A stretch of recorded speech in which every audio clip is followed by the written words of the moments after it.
Hi everyone, my name is Chris Azor. I am a lead management system consultant working with Tranet Global QC Limited, and I will be facilitating you on this course, Introduction to ISO 27001 2022 Information Security Management System. This is a workshop in collaboration with the Ladder Backdown. In this workshop, we are going to be looking at a few things. Firstly, we are going to start by introducing what information security management system is all about. We'll look at the basic concept of information security. We'll also look at 27,000 family of standards. We'll look at the framework of ISO 27001 2022, the current changes, then the summary of the clauses, and we'll take you through the certification process for organizations seeking certification, and as well as the processes involved for persons, that is professionals, seeking training and certification.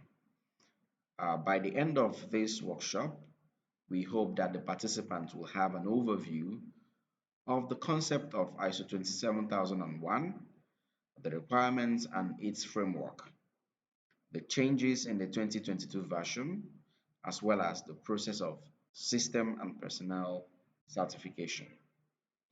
Now, let's dive into it. It is a common knowledge that organizations, regardless of their types, their size, their complexity, the type of activities they do, collect, process, store, and transmit information. It's also very important that we recognize that information and the related processes, systems, and networks, and of course, people are very important assets for achieving organizational objectives. And organizations face a range of risks that can affect the functioning of assets. In making sure that their organization achieve the intended goals, the organization is expected to address their perceived risk exposure by implementing information security controls. Kofi Annan once said, knowledge is power, information is liberating, education is the premise of progress in every society and in every family. William Pollard also said that information is a source of learning, but unless it is organized, processed, and available to the right people in the right format. For decision making, it is a burden and not a benefit, meaning that information is expected to propel or necessitate decision making, please. If information cannot help us make better decisions, then it becomes a burden and not a benefit. Terms and definition. These terms and definitions are according to ISO IEC 27000 2018. Please let's note that the terms and definitions we have here in this slide, or we are going to be discussing in this workshop, are not exhaustive. So I'll advise that if you need to know more about the terms used in this standard, that is 27001 2022, please kindly take a look at ISO IEC 27000 2018. Definition of an ISMS. ISMS is an acronym for Information Security Management System. And to an organization, the implementation of an ISMS will provide a continual improvement culture by means of ensuring information security in all the processes and procedures and activities of that organization. ISMS in itself presents the control to be implemented by an organization that intends to reduce information security risk and increase information security awareness within the organization. Information security means preservation of confidentiality, integrity, and availability of information. In the standard, we'll see external context in clause 4. But what does external context mean? External context means the environment in which the organization seeks to achieve its objectives. That is to say, the environment where the organization functions. We have interested parties, which is also called stakeholders. The standard calls it interested party, but it is the same thing as stakeholders. So these are persons or organizations that can affect, be affected by, or perceive itself to be affected by a decision or activity of an organization. Internal context means the internal environment in which the organization seeks to achieve its objectives. Management system means set of interrelated or interacting elements of an organization to establish policies and objectives and processes to achieve those objectives. Risk means effect of uncertainty or on objectives, sorry. Risk analysis, the process to comprehend the nature of risk and to determine the level of risk. Risk assessment means overall process of risk identification, risk analysis, and risk evaluation. Information sometimes can seem quite abstract, but information in itself is the nucleus of every business. Its beauty is its decision-making characteristics. The values that information carry in today's business environment is increasing exponentially, and the mind shift from tangibles to the intangibles is a new global wave. We can't have a business without information. It means that information is what propels, what sustains, and what move the businesses. Security is about protection, but we don't often protect things with no values.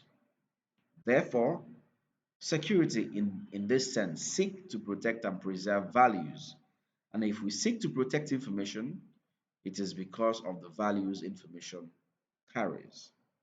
Therefore, the essence of information cannot be undermined, its importance cannot be overemphasized, which is basically what the standards seek to, to project in the sense that the standards seek to make sure that every information that an organization is privy to, both the ones generated by the organization or the one they are privy to in the course of dealing with the other interested parties, are adequately protected and preserved to make sure that the integrity of that particular information is maintained and also prevent unintended access of unauthorized persons to those information.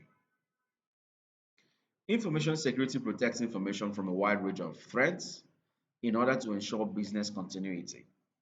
It minimizes business damage and maximizes return on investment and business opportunities. Our businesses start to die the moment we give up on preserving the critical information our business, pardon me please, our businesses start to die the moment we give up on preserving the critical information of our business strategies. Simply put, information security guarantees our business survival. There's what we call the two P's and F, which is one of the basic concepts of information security. The two P's mean the people, the process, and format. Information, of course, are managed, used by and used by the people. Therefore, there are lots of inherent risk associated with the people who have both direct and indirect access to certain information of an organization. Therefore, the need To stratify and control information based on the categories of beneficiaries is very important in information management. The process of creating, release, use, and retrieval of information also require different control measures in order to mitigate the associated risk at all stages of information cycle. Excuse me.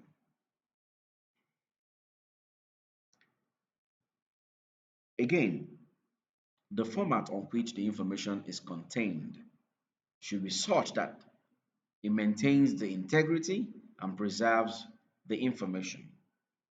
The organization should address the control of documented information to include the medium and format of which the information is being used. Information security determines what information needs to be protected, the reason why it should be protected, how to protect it, and what to protect it from. By protecting the organization against threats and vulnerabilities, information security reduces the risk and the impact of such risk to its assets. Information security covers information of all kinds, such as printed or handwritten, transmitted by email or website, mentioned during conversations, etc. Information have different components or different forms and different characteristics. Information can be created, stored, destroyed, used, or transmitted. When we talk about formats of information, it can be contained in a paper, in a database, in a diskette, CD-ROMs, tapes, and what have you. But very importantly, in the decision-making characteristics of an information, some of them may become strategic information, while some of them have financial implications, while some are operational information and some personal. For example, if an action is needed as a result of an information available or anyone or organization is privy to, then we can say that that action may require some funding in an organizational structure. Therefore, that information becomes an information with financial characteristics. Such documents like policies, objectives are considered to be strategic information. Values, core values of an organization, the mission and vision of any organization are considered to be strategic information, while procedures, plans of how organizations carry out their activities are considered to be operational. Then we also have personal information. Remember, information system includes non-electronic information also. Therefore, information contained in paper are also part of what the standard is trying to protect.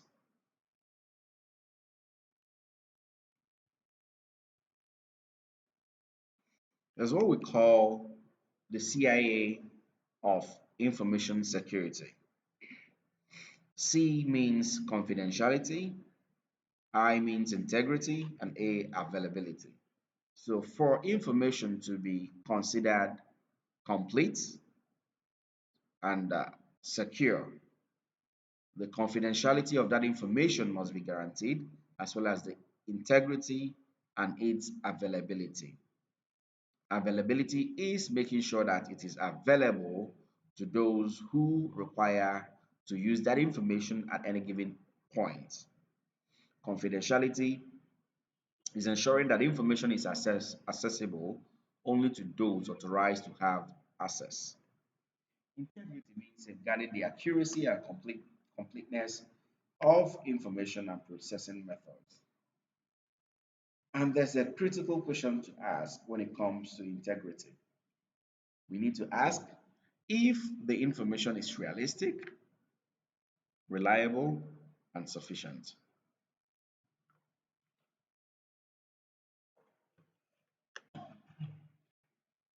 We hear about ISO. Basically, the course or the workshop we are dealing with today is about ISO. So ISO is the acronym for International Organization for Standardization. And ISO is the world's largest developers of standards. As of today, over 22,600 standards have been developed. ISO was founded in February 1947 and currently have its headquarters in Geneva, Switzerland. And it has 167 member countries representing different economies on the basis of one member per country. ISO does not certify any management system. So please let's note this because these are some of the misconceptions people have about ISO. So like I said earlier, ISO does not certify persons. ISO does not certify products or processes. ISO does not carry out accreditation services. All they do is to develop standards and guides that are to be implemented by different economies, different industries, different technical groups, and so on. However, ISO is in collaboration with some organizations responsible for certification and accreditation, such as International Accreditation Forum. And you also have ILAC. ILAC, of course, is International Laboratory Accreditation Corporation. They are responsible for laboratory accreditation. Uh, that is accreditation based on ISO 17025 and other similar accreditation standards. So here is the setup or breakdown of 27 family of standards. Remember when we talked about terms and definitions, I told you that the standard for that is 27,000, 27,000 2018. So that is the standard that captures the terms and condition, oh sorry, terms and definitions. That is the terminologies used in all the standards. That is all the 27,000 standard.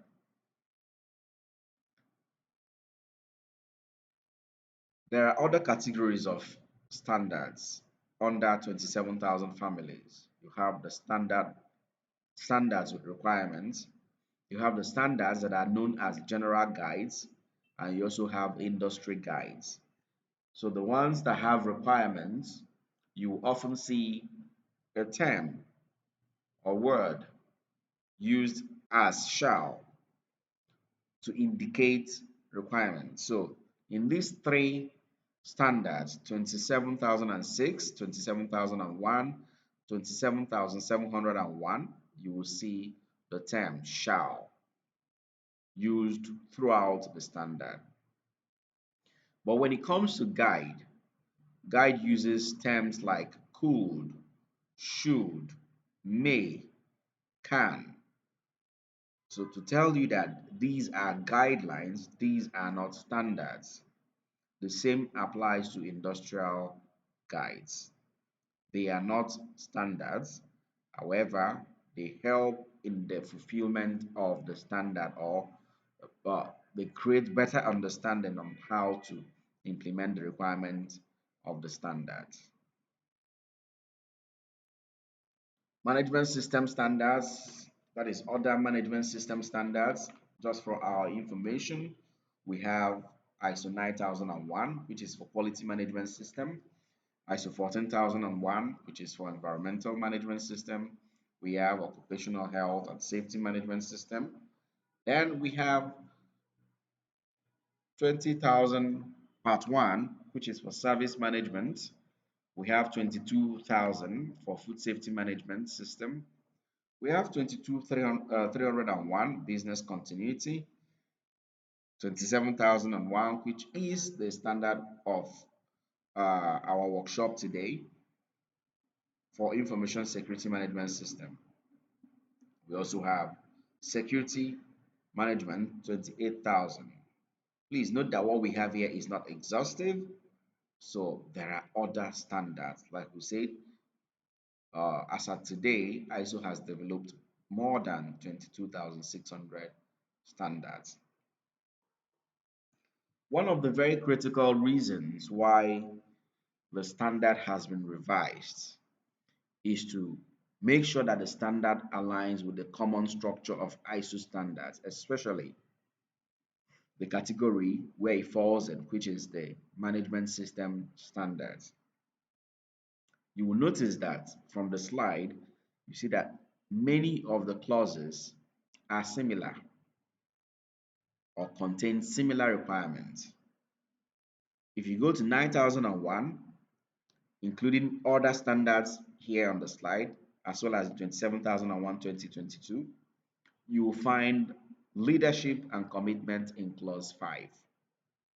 If you go to clause 5.1 leadership and commitment, 5.2 policy of the management system, 6.2 objectives of the management system, 7.5 you have documented information, although that differs a little bit in 55,001 where you have 7.6 to be the clause for documented information.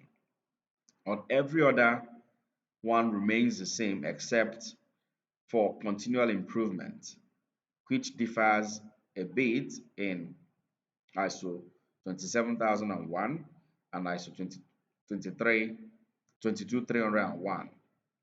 That's where we have a little bit difference in clause 10.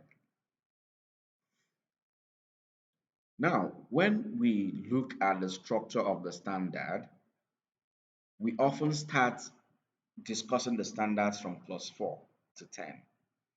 This is simply because clause 4 to 10 are the auditable clauses. Clause 1 to 3 are mainly introductory and informative clauses. Therefore, there are no requirements in clause 1 to 3. Where you have the requirements of the standard is from clause 4 to 7. So, like I said earlier, wherever you see shall in the standard, it indicates requirements. Shall indicates requirements. Then, if you go to Annex A, it contains 93 information security controls categorized into 4 groups. And those are the major changes that have been done in this standard. And please note that organizations can obtain certification against this standard, as well as personnel or persons can obtain personnel certification. Persons can obtain certifications against this standard.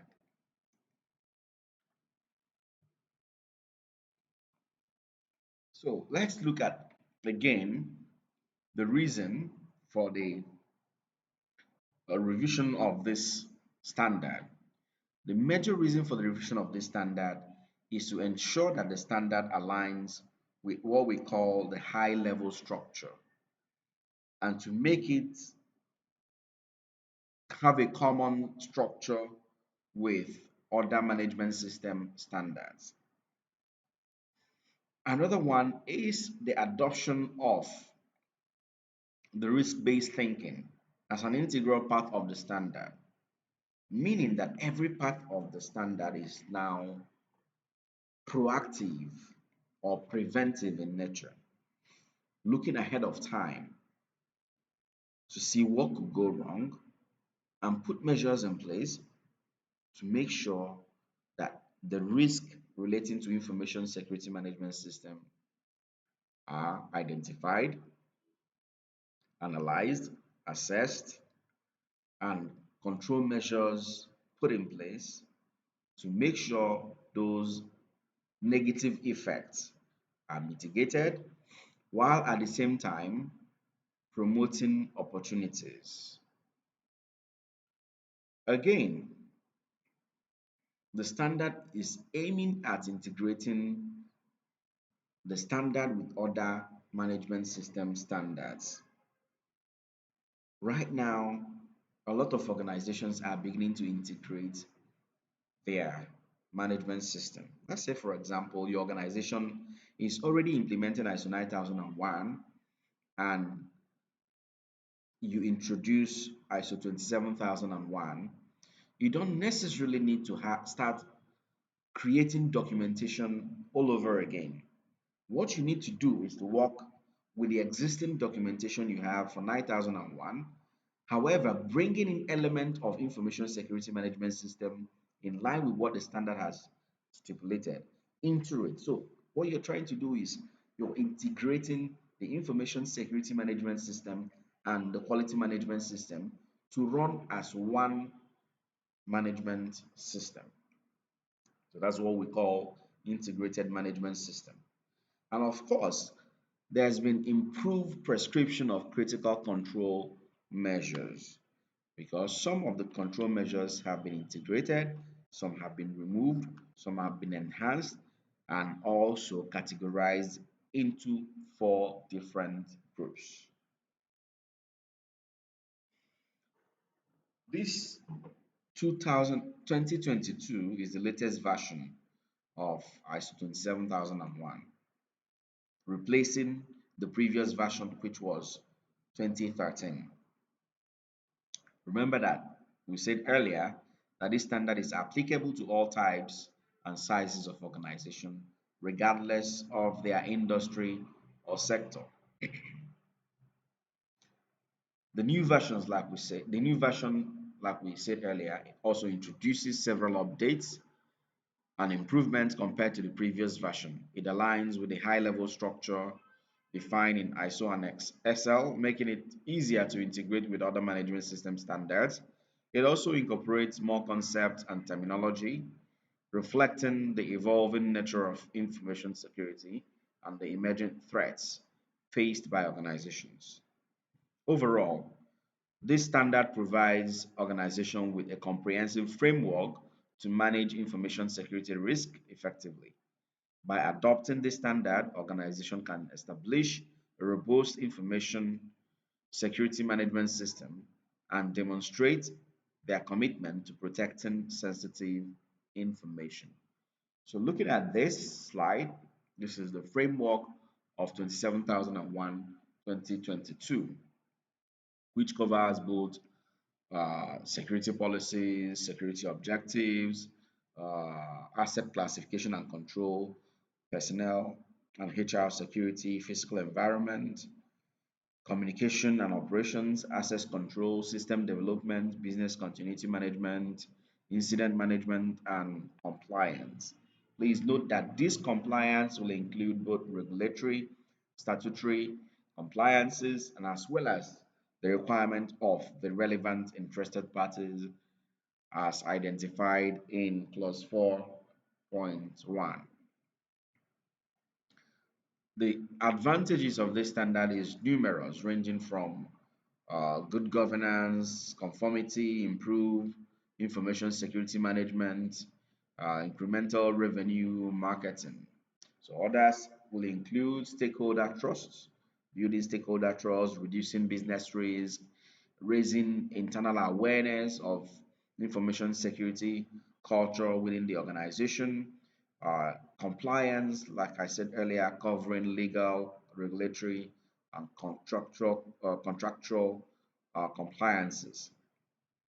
A common approach to compliance with different information security requirements. It creates marketing opportunities. It also enhances the image of the organization, which in turn brings about trust.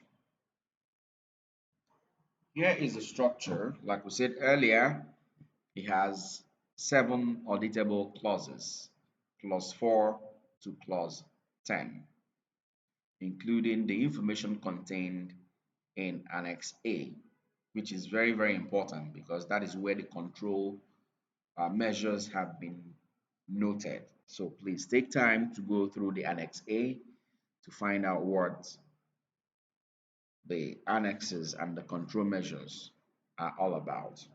So we have come to the part B of this training slide or the training workshop.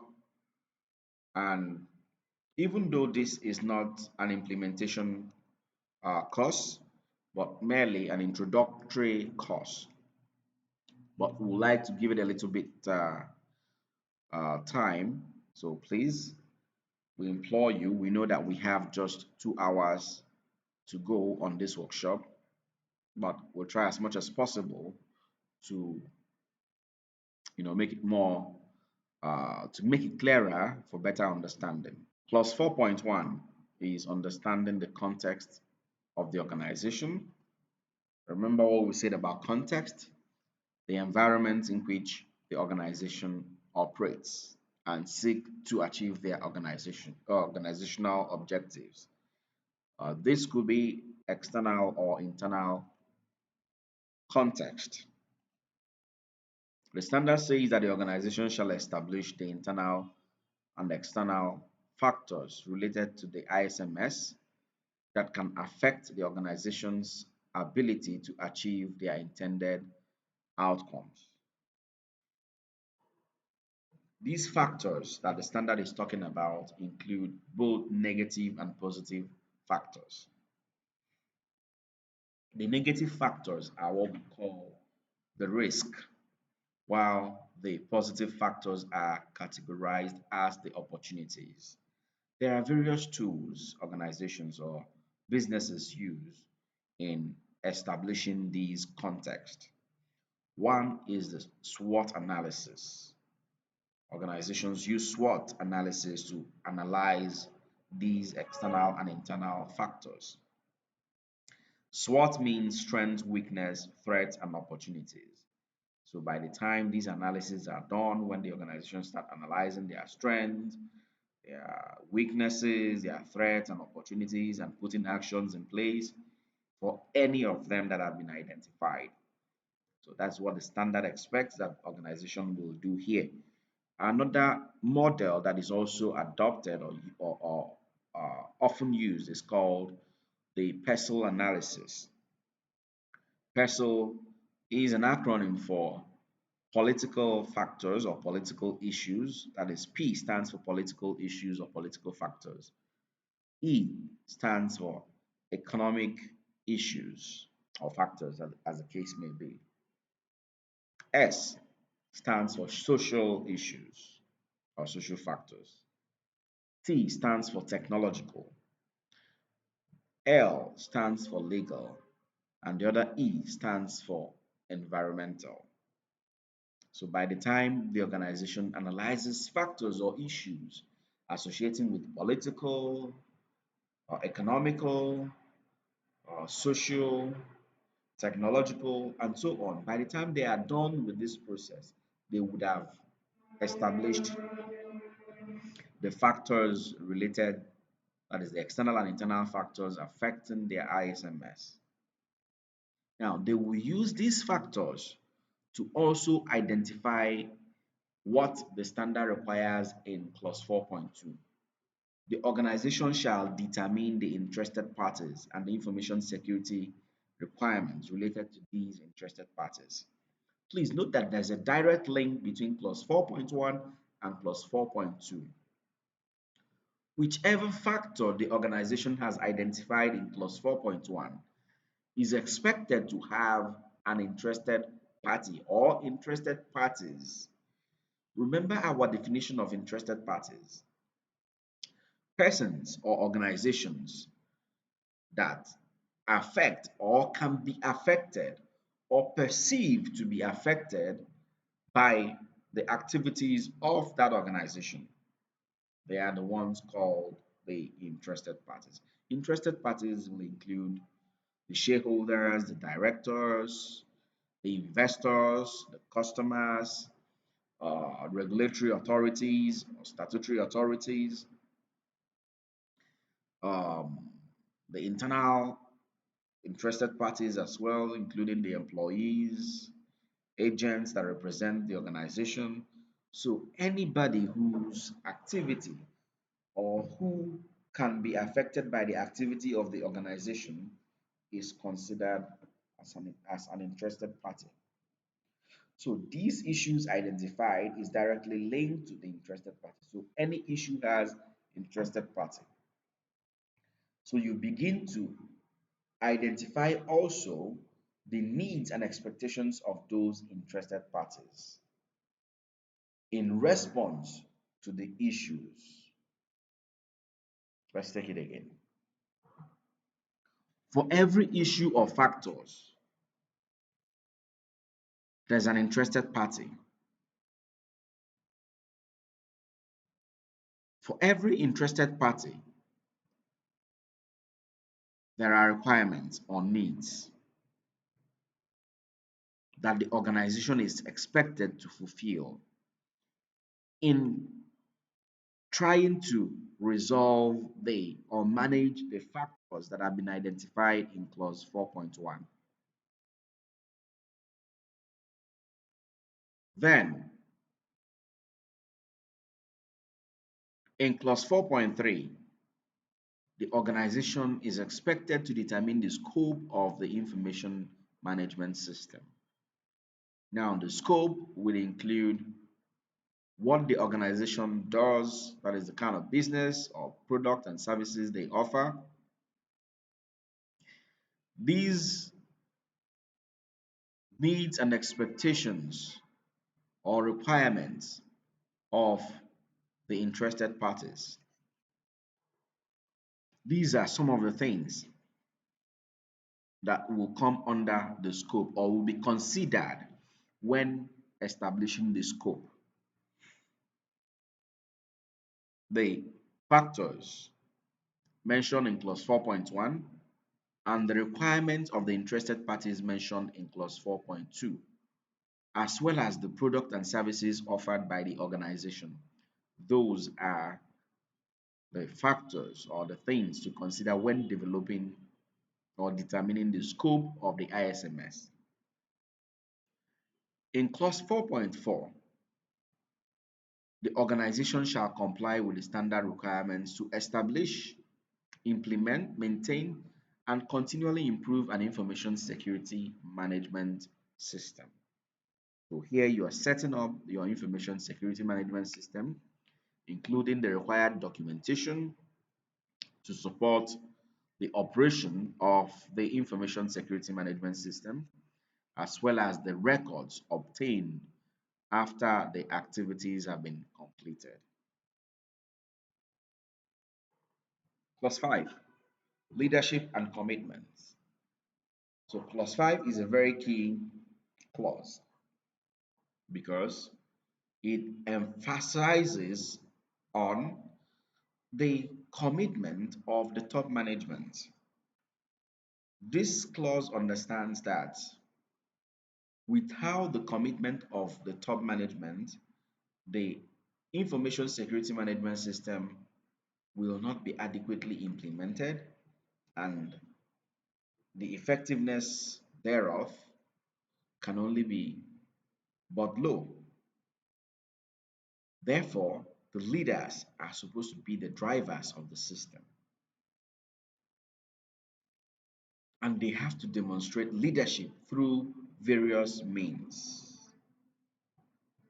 By first of all, establishing the information security management system and making sure that the system that has been set up is in line or compatible with the organization's strategic direction or orientation.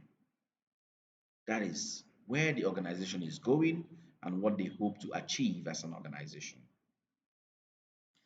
The top management shall integrate the ISMS requirements into organizations' business processes. Because of course there are numerous requirements that need to be implemented. Therefore, the top management has to make sure that those requirements are handled by the persons responsible for them,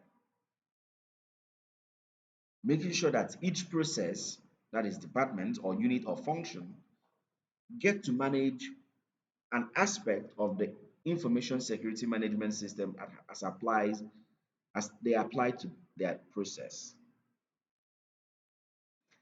They also have to determine the necessary resources required for the implementation of the information security management system and communicate the importance of an effective information management system. 5.2, the top management shall create an information security policy that shall be appropriately available and communicated to all interested parties, meaning that every interested party has to understand or have access to the information security policy of the organization as established by the top management.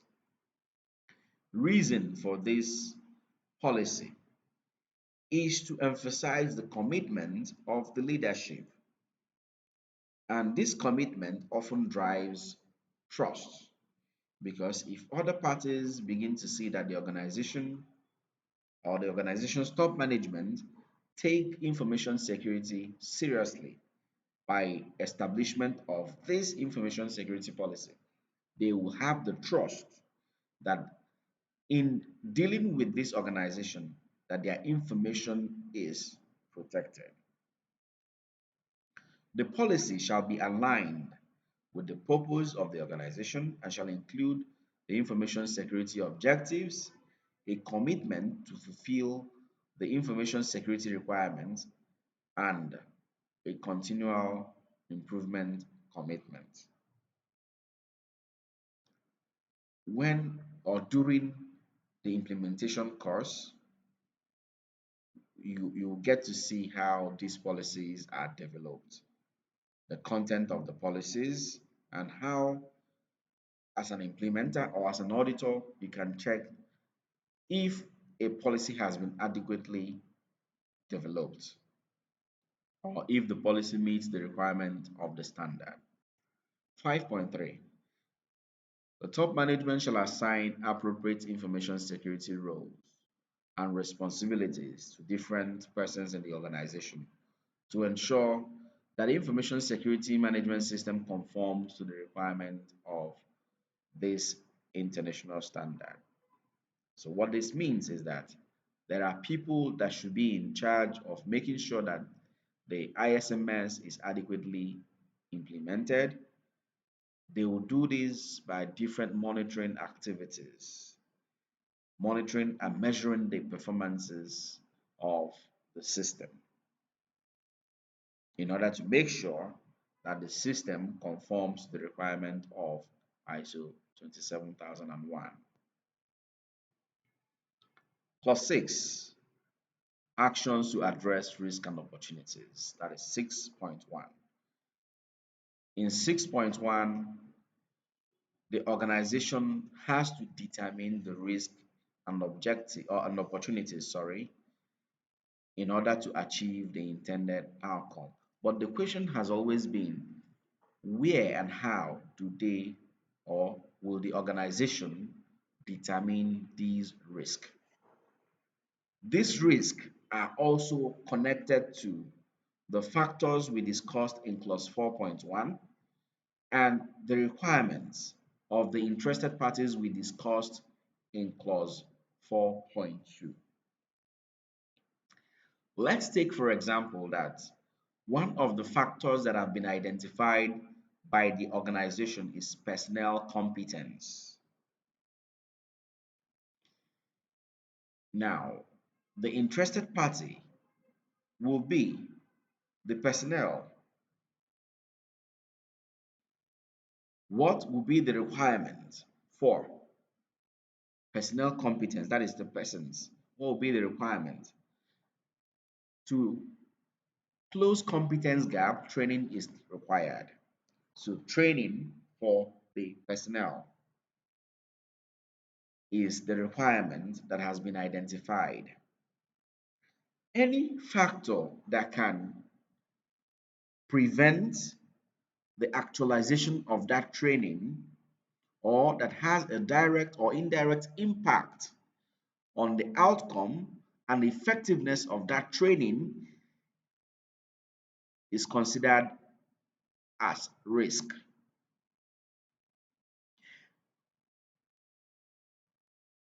There are factors that can affect the training positively, the training outcome positively.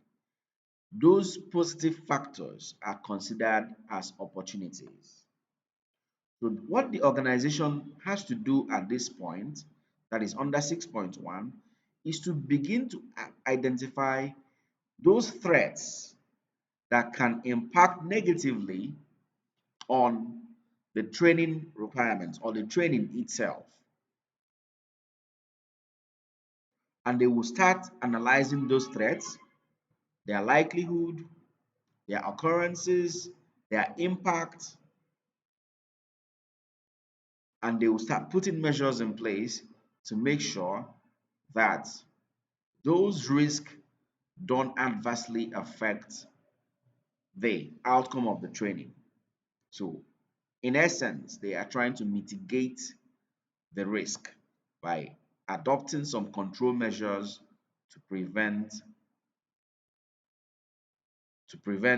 the risk from impacting on the objective.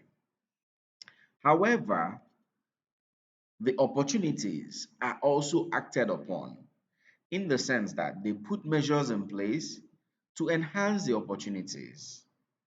So that is what 6.1 is all about, actions to address risk and opportunities. So remember we said that risk and opportunities are not in isolation with 4.1 and 4.2 because 4.1 and 4.2 give rise to the risk and opportunities that 6.1 is talking about. So the essence of 6.1 is to determine the risk and opportunities and prevent or reduce undesired effects, that is the negative side of the risk, and enhance opportunities. When the opportunities are enhanced continually, that is continual improvement. The organization, 6.2 please, the organization's objectives shall be measurable and be consistent with the information security policy. So whenever we talk about objectives, one principle that comes to mind please is the SMART principle. Our objectives are supposed to be SMART. SMART is an acronym of specific, measurable, achievable or attainable, realistic, and time bound. That is the acronym of SMART. All right. So the policy has to be, or sorry, the objectives have to be in line with the information security policy. They shall also be aligned with the requirements and the result of risk assessment and treatment. So you see, by the time you have done your risk assessment and treatment, you can come up with objectives.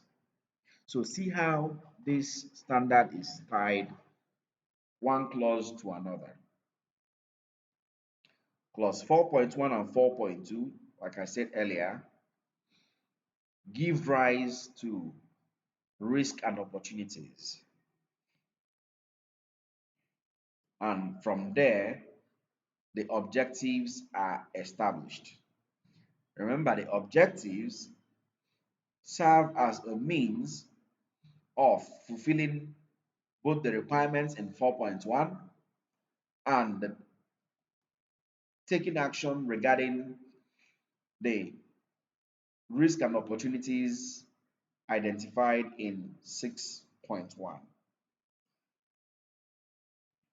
So we're saying that, or the standard is saying that the source of your objectives will be those actions to address risk and opportunities as discussed in 6.1 please. The objective shall be monitored, appropriately communicated, updated, and available as documented information. So means of communication could include one, different awareness campaigns, meetings, orientation, inductions. That is induction upon resumption of duty or before resumption of duty. Okay, so these are means of communication. You also have direct issuance, display on notice boards or on the website. But one important thing to note about communication is this: communication often require understanding. So, how do you ensure, or as an organization, how do they ensure that the people, especially the employees, understand the objectives that have been communicated? One of the ways is by ensuring that they participate in the awareness campaigns. Okay, let them participate in the awareness campaign, assign them some tasks regarding that objective, and monitor how the objectives have been implemented. That tells you if they understand it or not. And most importantly, the standard says that the objectives must be available as documented information. What this means is that it has to be written somewhere. It could be soft or hard copy, but the objectives must be written down somewhere. 6.3. The organization shall determine the need for changes for the ISMS and implement those changes in planned manner. So a simple process of managing change is from change initiation to change review, where risk and opportunities associated with that change has to also be analyzed. So at every step of the way, the risk-based thinking is applied. That's why the standard says that risk-based thinking is now integral in this 2022 version of the standard. So during the process of that review of the intended change, risk analysis are also done to see how potential risk associated with that change can impact on the organization or even the opportunities associated with that change. So that will give a clear picture whether to go on with that change or to pause that change. If that change is considered to be a viable one, then it means that the risk and opportunities associated will have to be acted upon. Okay, we have to manage those risks and opportunities, put actions in place to mitigate the risk or manage the risk, and put actions in place to enhance the opportunities. After all these are done during that review stage, then it goes to approval. When the change is approved, the change is communicated to the team that will implement. During the course of implementation, the persons in charge of monitoring the implementation of the ISMS or measuring the performance of the ISMS will also check that the implementation of that change is going as planned. Now, that brings me to one critical thing about the standard. That is the PDCA cycle or the Deming cycle. The Deming cycle was developed by Edward Deming. So the cycle was named after him, but it is a planning tool which can also be adopted in the process of implementing the ISMS. So it starts with the planning, the, the do, which is implementation. Then during the course of the implementation, you are checking to be sure that the implementation is going as planned. That is the implementation being effective. Then, after the checks, that is monitoring and measuring, you are to take action as a result of the monitoring and measuring activities. If things are going as planned, that is, if everything is effective, the expectation the expectation will be to improve the management system.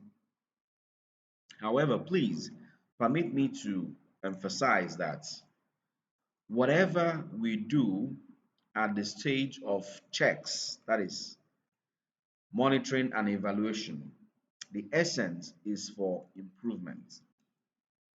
So the results gathered during the checking activities or the monitoring activities is to ensure improvement. So even when things are going as planned, we can set new targets, new benchmarks, improve on our targets. But if things are not going as planned, that is, if there are non-conforming areas, we do corrective action and also improve. Later in clause 10 or clause 9, we'll talk more about that. And clause 10, we also talk about non-conformity and root cause analysis. So we have seen how change can be managed, starting from the conceptualization stage of the change and going to the review and approval stage, to communication stage, and then monitoring the implementation of the change for effectiveness. So the organization has to determine the need for changes. However, changes must be managed in a planned manner or must be implemented in a planned manner. Clause 7, resources. 7.1, the organization shall determine and provide the necessary resources for appropriate implementation of the ISMS. These resources could be material resources, financial resources, infrastructure, human resources, and so on. So anything that helps the implementation of the ISMS, any resource has to be provided by the top management. Competence. The organization shall ensure that it has the competent personnel to perform the tasks related to the ISMS. There are various means of ensuring competence, and competence is ability to apply both education, training skills in actualizing an objective. So that is competence. So we already know what competence is all about. It means having the ability to perform a given task. Organizations do this by, of course, test interviews before employment. However, beyond test and interviews before employment, there's what we call continuous competence development program.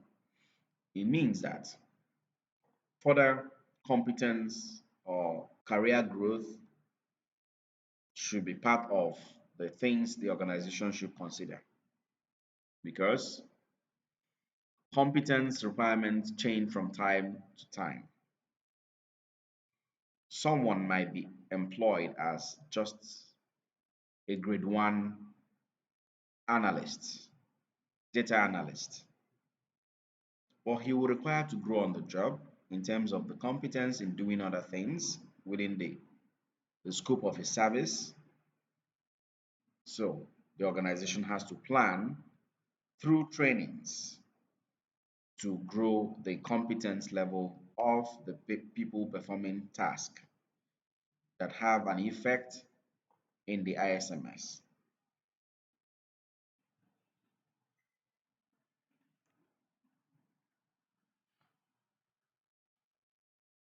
So to implement this, the organization has to develop annual training plan for different persons performing tasks under the ISMS.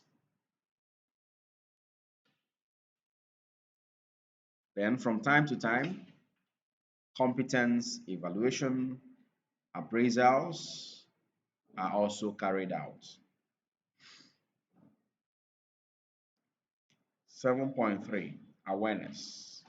The organization is expected to carry out awareness from time to time, and the standard is specific about the things to make the organization aware of, or the people working in the organization aware of. This will include the security policy, the objectives, their roles in the ISMS, and the implication of failing to conform to the ISMS requirement, as well as the implication of improved performance. So it's very important that from time to time, these awareness campaigns and programs are in place to, keep reminding the people of what they need to do. 7.4 Communication. The organization shall establish, implement, and maintain arrangements for communication with relevant external and internal parties. So, in implementing the requirement for communication, there are critical questions to answer. One is what to communicate, with whom to communicate, when to communicate, and how to communicate, as well as who communicates. So this is very critical to ensure that communication is a planned activity. 7.5 Documented information. The organization ISMS shall include documented information required by standard and records to demonstrate the effectiveness of the ISMS. So here, most organizations address this requirement with the procedure for the control of documented information. So this procedure will address how documented information are created, how they are reviewed, and how they are approved. The procedure will also address the lifespan of that information to the point where the information is no longer valid. That is when it becomes an obsolete information, and how to manage it. The organization will also have to address how they restrict or manage access to those information, how they distribute the information, and also cover the revision and version control of the documented information. So this is often addressed in a procedure called the control of documented information procedure. So like I said earlier, during your implementation course, this will be discussed in details. Plus 8, operational planning and control. The organization shall plan and control the necessary processes to comply with the standard requirements. So what this is talking about is that every activity of the organization has to be done in a planned manner. So the organization have to put necessary control in place to make sure that the standard is being implemented adequately, or that the processes comply with the requirement of the standard. The organization shall implement the plans, keep documented information as evidence of the implementation of the plan processes, controls, and review the plan changes and determine the control of our source processes. The 8.2, the organization shall conduct information security assessment at planned intervals and shall keep documented information of the risk assessment results. This is very critical here because here is where some of those control measures will be implemented. First, it starts with an assessment. You have to identify the security risk in clause 6, and here you have to begin to assess them at planned interval. So it is a planned activity. It is not something that is accidental. You have to plan, just like when we go to clause 9 and talk about internal audit. The same way you plan for your internal audit and management review, that is the same way you plan for risk assessment, that is information security risk assessment at planned interval. And the standard says ensure to keep documented information of the risk assessment results. Information security risk treatment. So by the time you're done assessing the information security risk, you have to begin to apply the treatment. So this is where you apply those control measures. The organization shall implement the information security treatment plan and shall keep documented information on risk treatment results. So there are different templates used for risk assessment. However, risk assessments follow the same principle.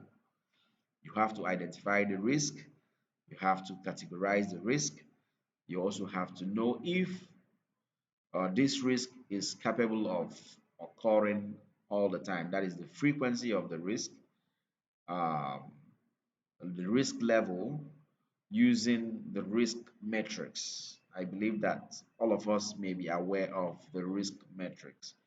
However, for better understanding of risk matrix and how it applies, please just take a look at ISO 31000 because that's the standard or the guide for risk assessment. It's very important. And the risk assessment has to be done in line with that methodology. There's a methodology prescribed in ISO 31000. So please look at that standard. It will help you in doing your risk assessment. Most importantly, keep records of risk treatments. Clause 9, monitoring, measurement, analysis, and evaluation. So these monitoring activities fall under check. When we talk about the Plan, Do, Check Act, it falls under check. Remember, I don't think I mentioned this earlier, but from clause 4 to clause 7 is all about planning. Clause 4 to 7 falls under P, that is the planning under the Plan, Do, Check Act. While clause 8 is under Do, that is the operation of the ISMS, falls under Do. While clause 9, performance evaluation, falls under check. So here is where you do your monitoring, your measurement, your analysis and evaluation. And remember that we said earlier that the result of monitoring, measurement, analysis and evaluation help us make evidence-based decisions, because your management system should be data-driven. So during the monitoring and measurement activities, you are gathering information and data, which will help in decision making.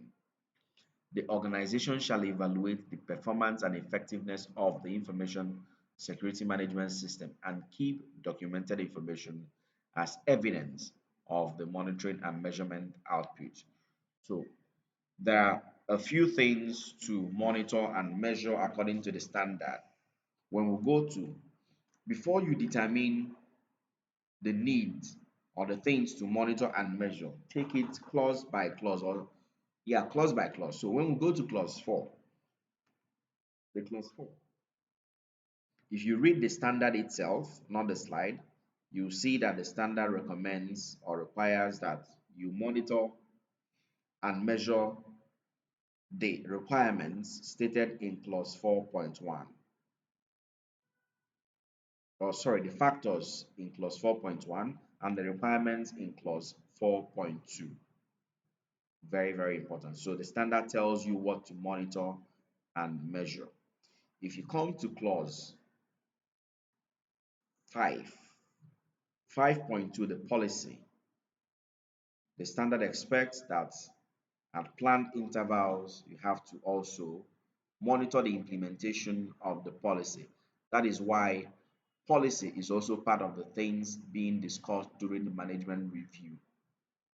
The effectiveness of the policy to the organization.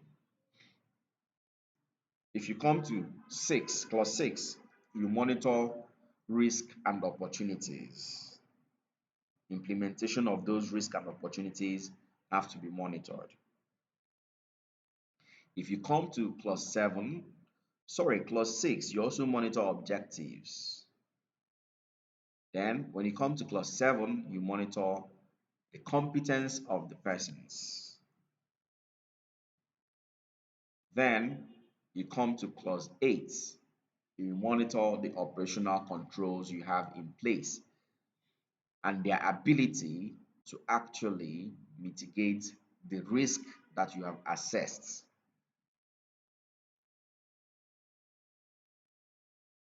Because when you do your risk treatment, you put up actions, control measures to mitigate those risks. So you have to carry out monitoring activities on those measures you've put in place to make sure they can effectively mitigate the risk.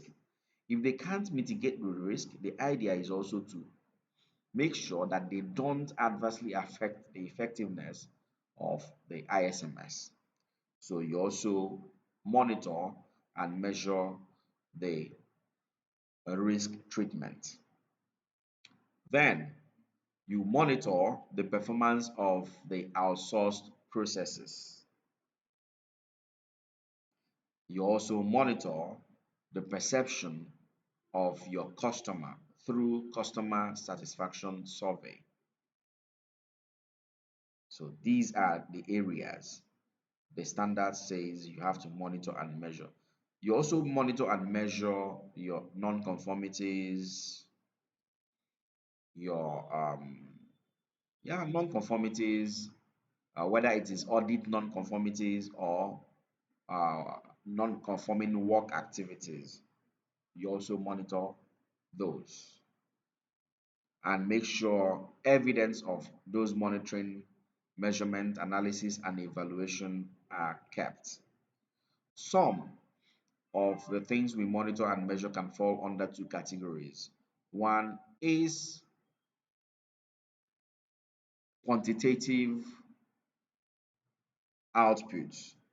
Some may be qualitative output. So when it's quantitative, it means it contains data, numbers. For example, the numbers of non-conformities recorded over a period of time, or number of complaints recorded over a period of time, or number of non-conforming work recorded over a period of time. Some could also be qualitative, how well something has been done, which may not necessarily have numbers. But it's also very critical that statistical tools are used in analyzing and evaluating the obtained data because numbers, they say, don't lie. So when you use those statistical tools to analyze and evaluate the data generated during the monitoring and measurement activities, it gives the top management a clear picture of the performance of the management system. 9.2, internal audit. The organization shall perform internal audit at planned intervals. So we work with a 12-month calendar year. So our interval has to be very articulate.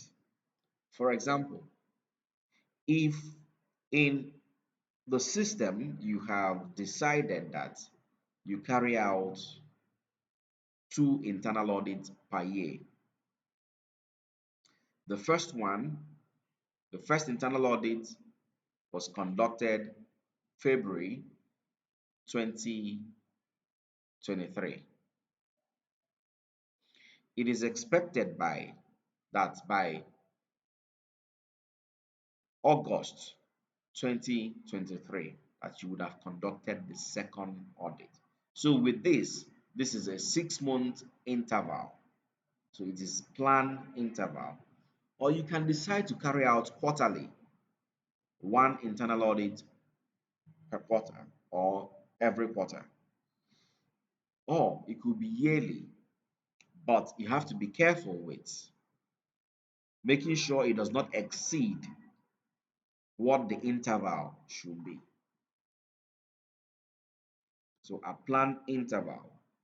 So it is expected, although not expressly stated by the standard, but best practice is that internal audit procedure is to be developed, which will address the requirements for internal audit, starting from audit program and audit planning.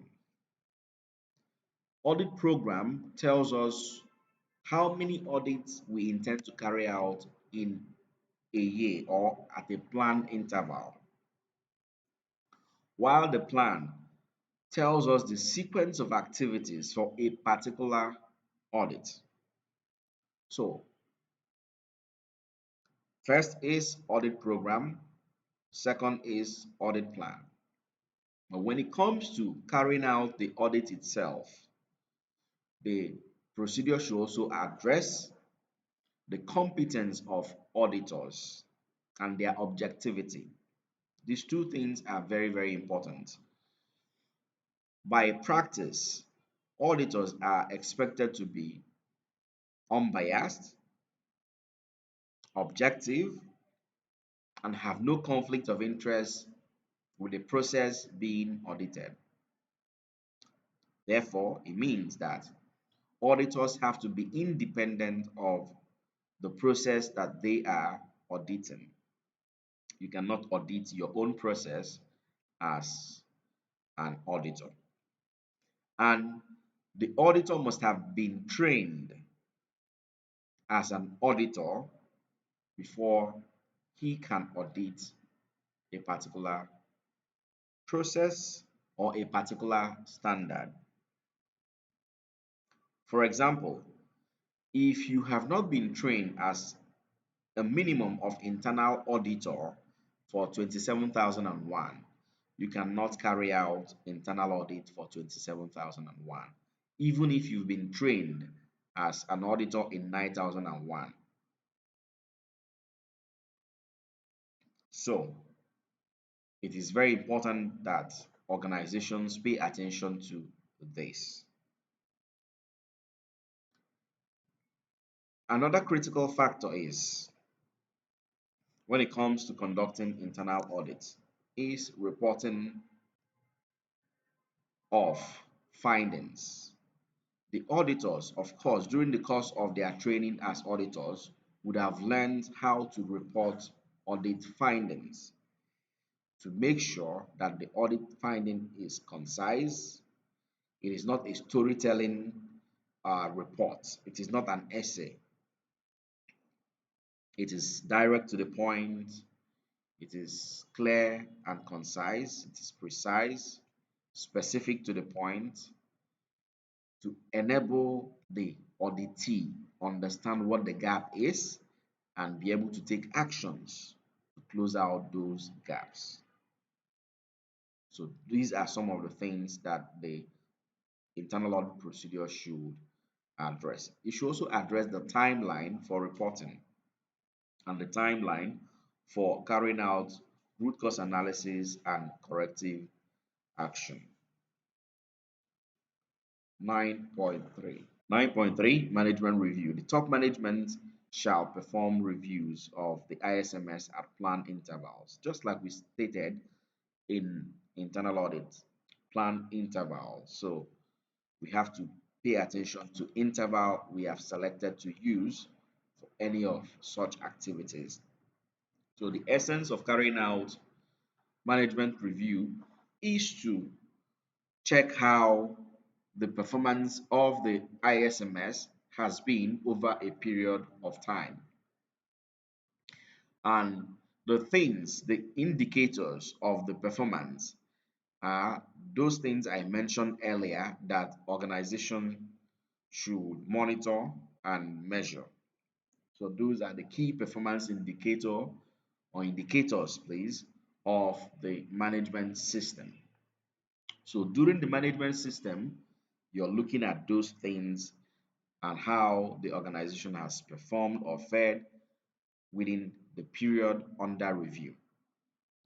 We've talked about customer satisfaction, talked about our source processes performance, personnel performance, competence evaluation done. We talked about objectives and policies. We talked about risk and opportunity assessment and treatment.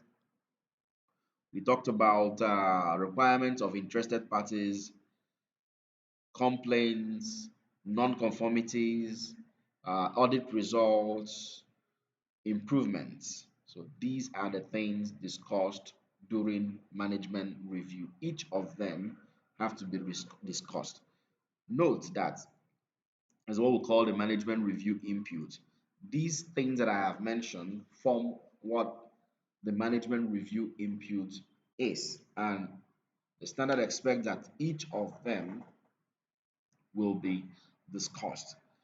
And the essence of this management review meeting, apart from knowing the performance of the management system over a period of time, is to also aid in decision making by the top management.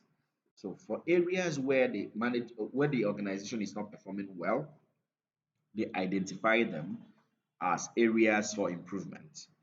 And that management review meeting is also a means of identifying resources that will enable better and more effective running of the system. So I hope these are clear. All right. Plus 10, improvement. 10.1, continual improvement. Continual means on an ongoing basis. It is not a one-off thing. It means we'll continually strive to improve our information security management system.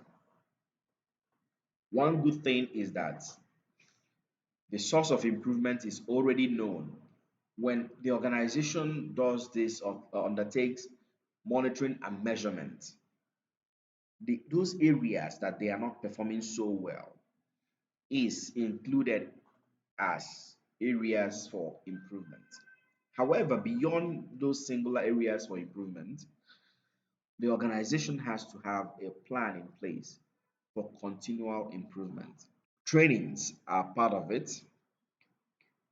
Awareness campaigns are also used to drive continual improvement because it is constant. So the essence is constant. We have to be constant. We can't stop. We have to constantly create awareness, communicate our policies, our objectives, the risk and opportunities, the roles of the people in the ISMS, training to improve competence, and so on and so forth. So those are the critical things that come under continual improvement. 10.2, non-conformity and corrective action. So non-conformity is a deviation from stated or implied standard or requirements. So anything that goes against the requirement or does not meet the requirement or does not fulfill the requirement is considered as a non-conformity. The organization shall take appropriate actions when a non-conformity occurs. It shall evaluate and implement those actions. So this uh, part means root cause analysis. The organization has to carry out root cause analysis when non-conformities happen, then review their effectiveness. That is when they implement those actions. Those actions can either be correction or corrective actions. The difference between correction and corrective action is that correction is the immediate action taken to resolve a non-conformity, while while corrective action is an action taken to address the root cause of a problem.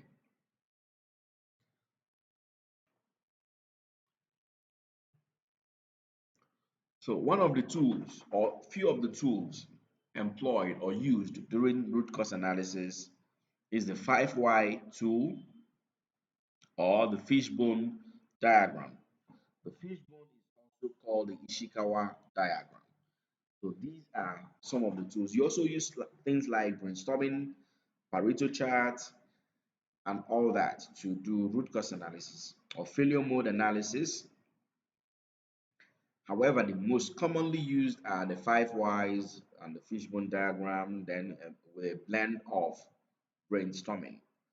The concept of the 5 why is that by the time you're asking up to 5 whys, but most importantly, 5 relevant whys, you would have arrived at the root cause of the problem. So, in dealing with root causes, please let's cast our mind on the iceberg theory, where it is known that the major part of the problem, about 80% of the problem, is submerged and cannot be seen.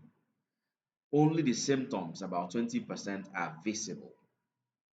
So that is also the principle of root cause, that the root causes are not the visible causes. And we also have to note that non-conformities are not person-oriented. It is system, or they are system-oriented. It means that non-conformities are tied to system, not persons. In root cause analysis, it is not a blame game. It is about the failure of a system, not the failure of a person, because the system is supposed to drive the people and not the other way around. Okay? So, when root cause is being done, a proven tool or methodology has to be used to be able to arrive at the root cause. So earlier we said corrective action are actions taken to address the root cause of a problem, while correction is the immediate action taken to resolve the non-conformity. Corrective action ensures that the problems don't recur, and it is only when an effective root cause analysis has been done that an effective corrective action can be identified. If you've not identified the root cause, you cannot identify the adequate corrective action to take. The organization shall also keep documented information as evidence of the result of the corrective actions. So corrective action, non-conformities can occur during audits, but note that it is not only during audits that non-conformity occurs. Any threat or any risk that was not identified that has impacted the organization is in non-conformity. Any system failure is in non-conformity. So we have to be able to identify non-conformities not identified during internal audits or basically, we don't have to wait for internal audits to be able to identify non-conformities. So on an ongoing basis in our operations, any deviation from the standard is not just the 27001 standard, but the requirement of the ISMS and the requirements of relevant interested parties. So any deviation from those requirements are also considered as non-conformities. So that is all about plus 10. Now, this is an overview of the main changes in the standard. The new title of the standard is now Information Security, Cybersecurity and Privacy Protection. The number of controls in Annex A has decreased from 114 to 93.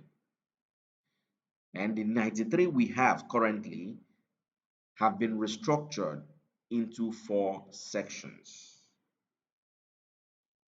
11 new controls were added to Annex A. Then clause 4 to 10 have undergone several minor updates. So please take your time. However, most of these are further discussed in the implementation class. But on your own, you can take out time to go through the standard and also not ignoring Annex A, because Annex A gives us a better understanding of the categorization of the controls. That is where you see the new controls and how they've been categorized.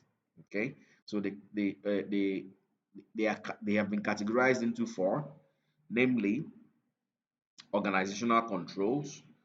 Organizational controls contain 37 controls. People controls contain 8 controls. Physical controls 14, while technological controls 34. So please, at your own time, kindly go through to identify those changes. So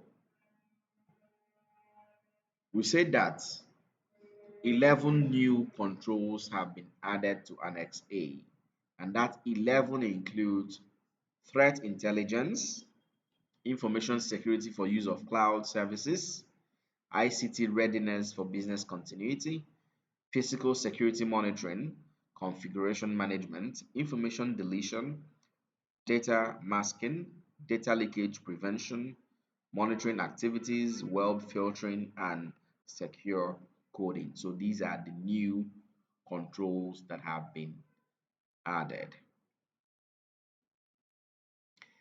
So one may ask, how long do we have to transit from the 2013 version to 2022 version?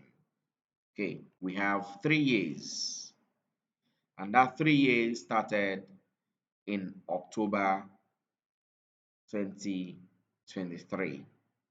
So by oh sorry uh,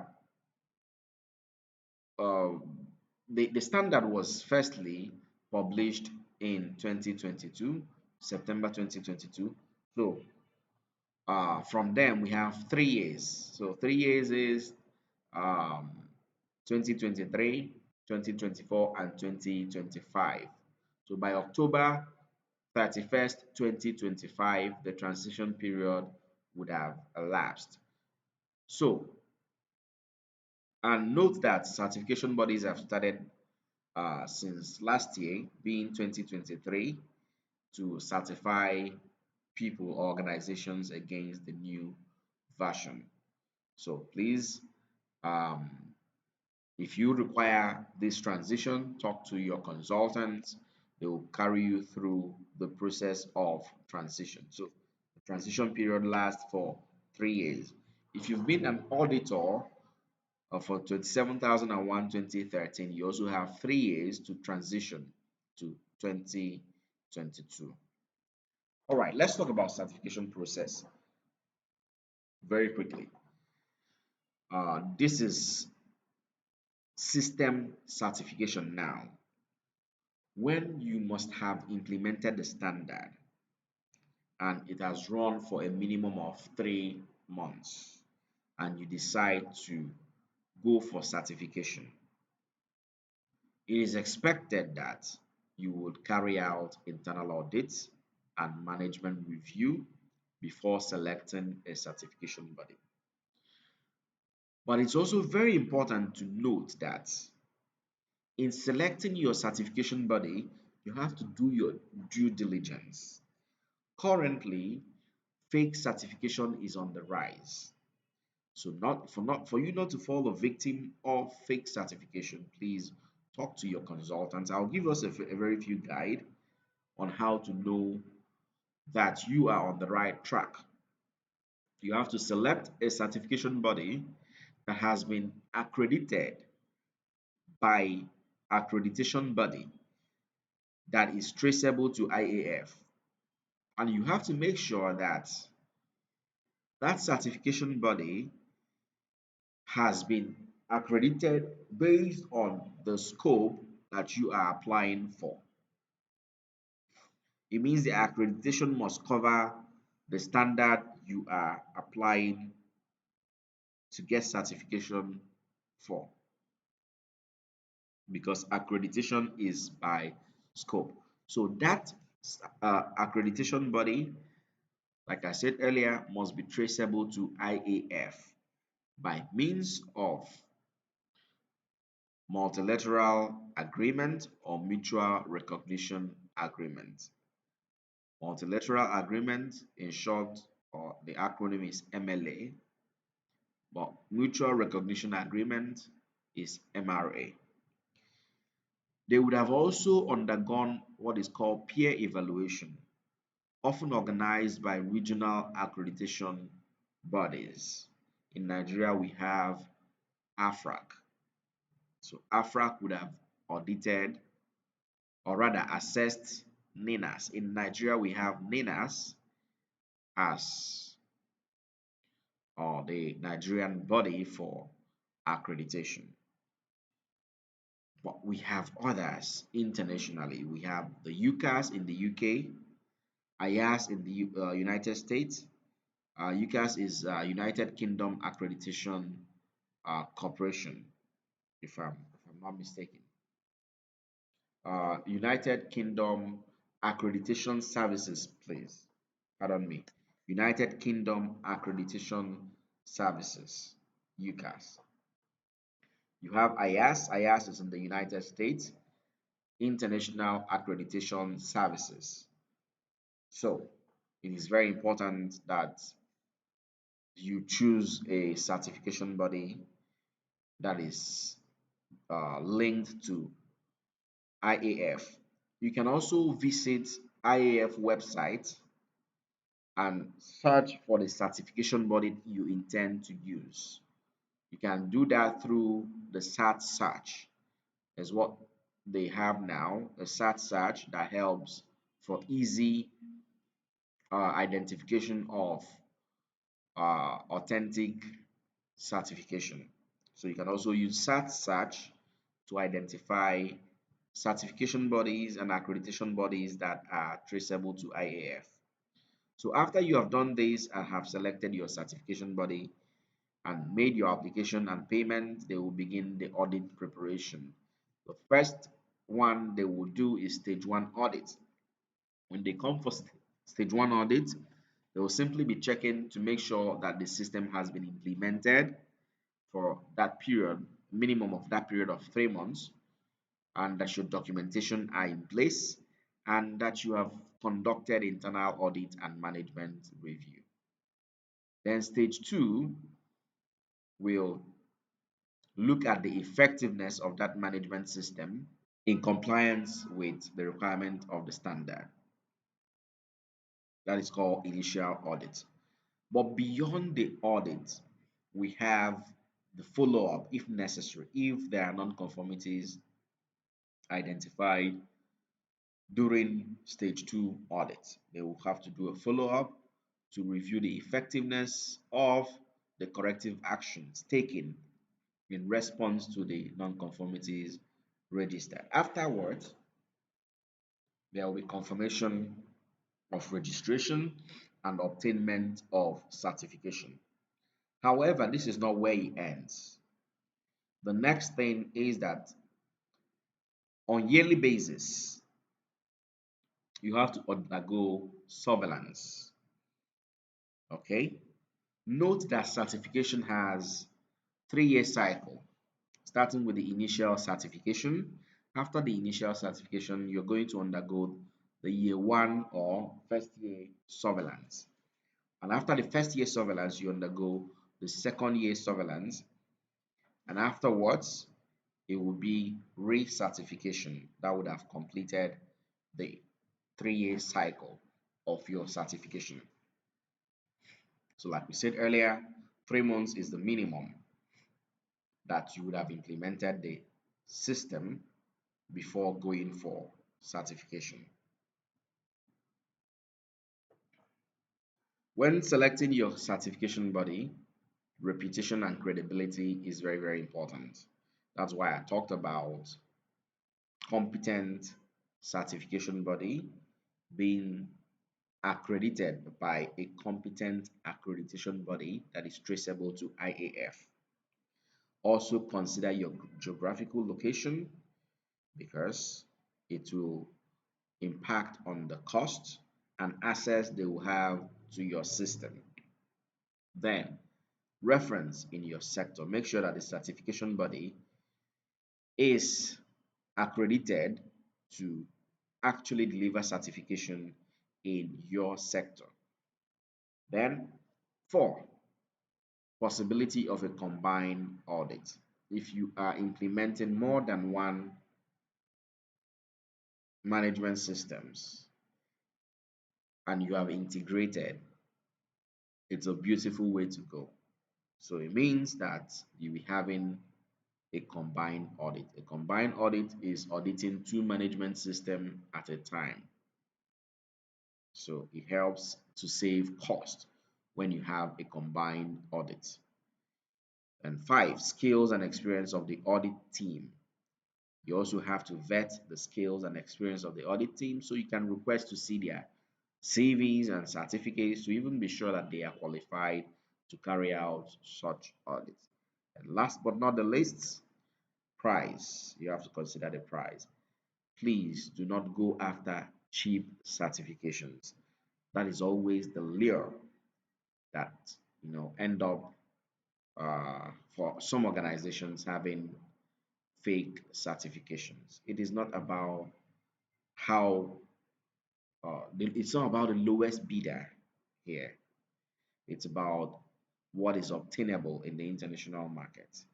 Okay, so don't go after the lowest bidder. Go after what is obtainable in the international market and compare it with the economy where where your organization is domiciled before you make a decision. So if you're seeking professional certification, here are some of the information that may be very, very critical to you. Tranet Global QC has signed a partnership agreement with PECB Canada, and the reason for this partnership is to further help bridge competence gap, which started as a need to bridge competence gap in Africa. Okay, so but this partnership enables us to reach out even beyond Africa.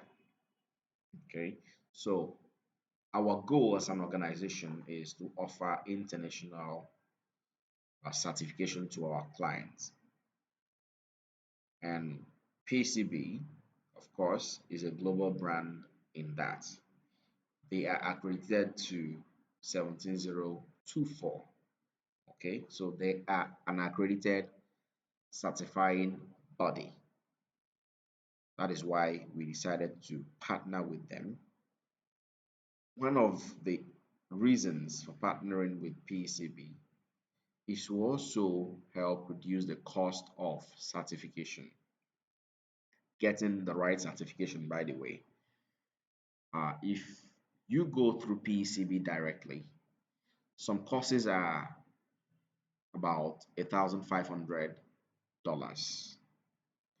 but with an approved partner, you can get it less.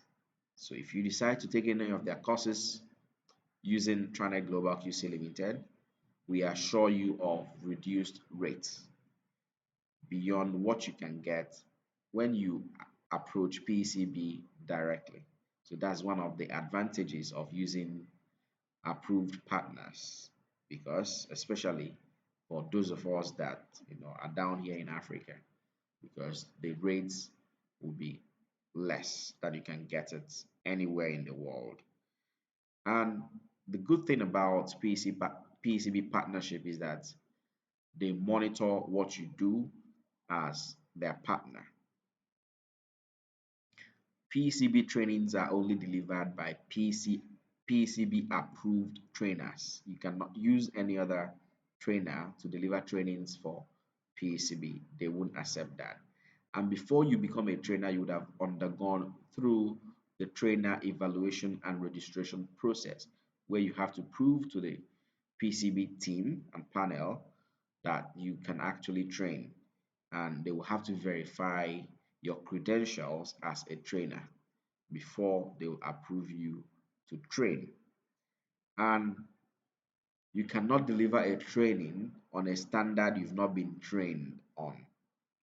So you must have undergone training minimum as an auditor or lead implementer before, as a lead auditor or lead implementer, sorry, before you can be approved to become a trainer after going through the trainer evaluation process. So there's a rigorous process that they take to make sure that any trainer approved is competent enough to carry out or to facilitate the training on a given subject area.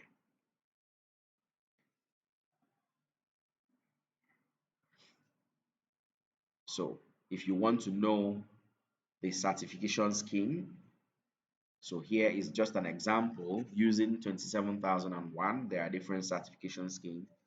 You have the foundation, you have the provisional auditor, you have the auditor level, lead auditor level, senior lead auditor level. Then you have the implementer from provisional to senior auditor level. Then you have the master category.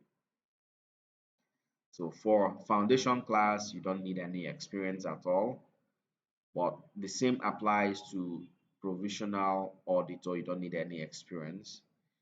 But if you become an auditor, that is an internal auditor. Auditors here without the lead are considered to be internal auditors. It means you have to undergo, or you would have experienced 200 hour of audit. You would have gathered 200 hours of audit experience in ISMS or the standard you are applying for, and 2 years of professional experience, including 1 in information security management. If you decide to become a lead auditor, 5 years professional experience with 2 years in information security management with 300 hours of audit experience. Senior lead auditor, 1000 hours of audit experience, 10 years of professional experience, and 7 in information security management system. The same applies to implementer level.